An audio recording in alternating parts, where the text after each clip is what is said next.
And opposition spokesman on transport, Michael Phillips, reacting to the two-phase fare increase, says the announcement proves there is no transport policy guiding the government's decision. He also described the move as highly unusual and extremely disrespectful to commuters. A new fare was announced to take immediate effect, yet the Transport Authority was never notified and no new fare table was gazetted. How does any government implement a fare increase without first telling the public what those fares actually are?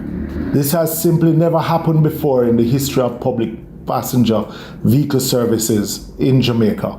Commuters, including our children, were asked to pay one fare to work and school and a higher fare to come home. That is unacceptable. I intend to seek legal advice regarding the unusual implementation that took place today.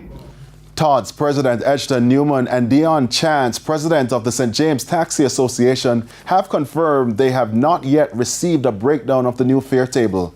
Managing Director of the Transport Authority, Rosalind Smith, says a public notice with the new fare table will be published later today. Meanwhile, Mr. Phillips has also called for an impact assessment of the Cabinet's decision.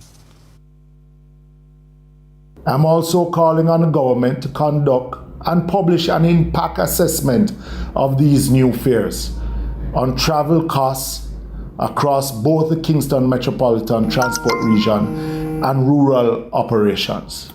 Crawling fare increase brings only hardship, not only to the commuting public, but also to operators. Jamaicans deserve better. Now, still to come this evening, government working on new cybersecurity policy. And in business news, manufacturers sound the alarm over CARICOM's proposed 15% increase on glass bottles.